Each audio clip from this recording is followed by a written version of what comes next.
Hi, I'm Jean-François Manzoni.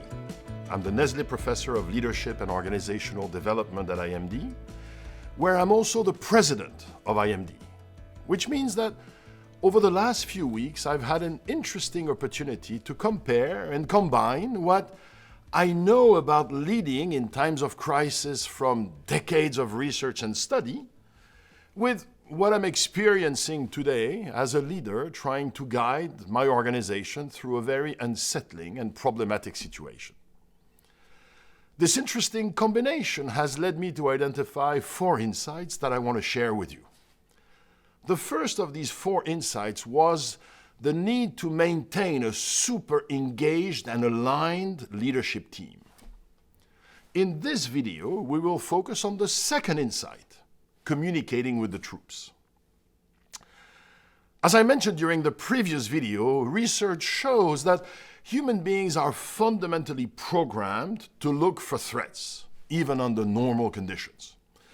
Now, that's simply the result of evolution, where for the longest of time, our ancestors lived in a world where underestimating a threat could be deadly.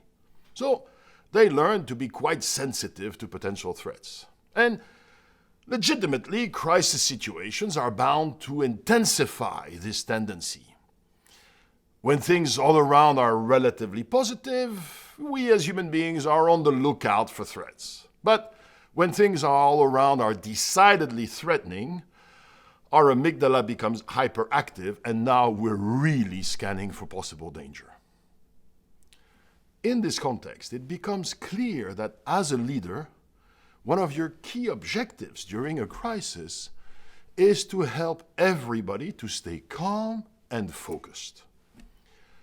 Now, you also don't want to go to the other extreme and pretend that this situation is not problematic at all and that it's all going to be fine. If your people believe you, they won't act with the sense of urgency that you need them to have in this crisis. More likely, they won't believe you because they will think that either you're a fool or you're taking them for one. Neither alternative is a good basis for a strong positive relationship. Rather, your goal ought to be to acknowledge that there are indeed some threats, but these threats are well understood and we have a plan. And our best bet to get through this crisis is to execute on this plan. This, of course, requires you, the leader and the leadership team, to have such a good understanding of the situation and such a plan to guide productive action. Clearly, this is more likely to happen if, as per insight number 1, you have a very engaged and aligned leadership team. At IMD, we understood and acknowledged immediately that this crisis could become highly problematic for us. But we also rapidly identified productive actions that we could take to mitigate the problem. We placed these actions in the context of our ongoing strategy to highlight the fact that they were very credible and feasible actions.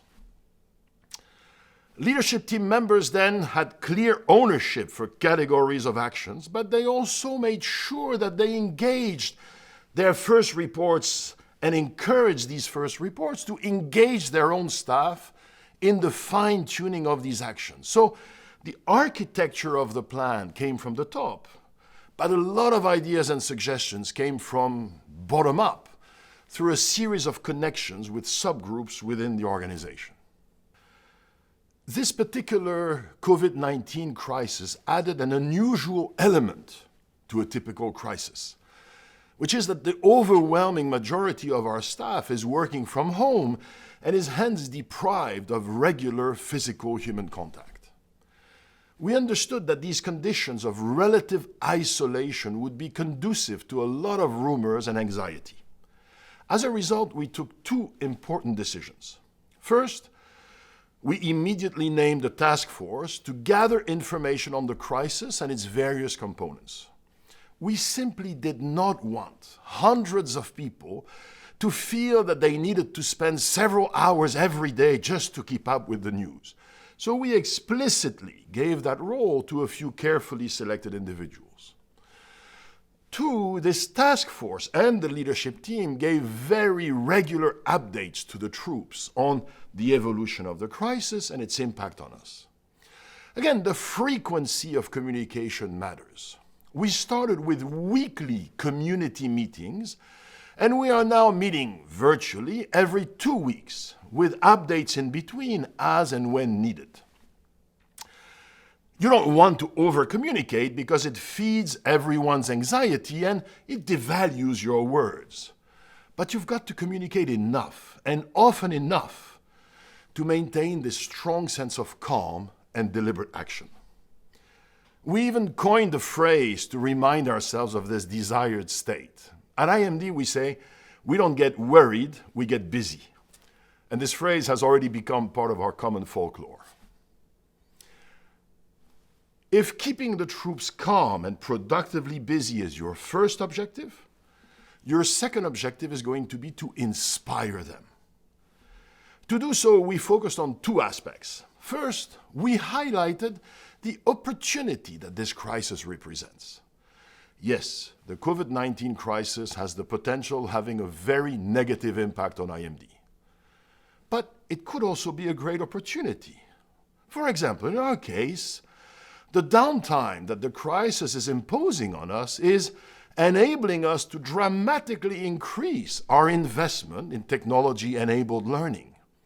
We had already started going in that direction, but with this crisis, we, A, have more time to do it, and B, our clients are now much more open to that possibility.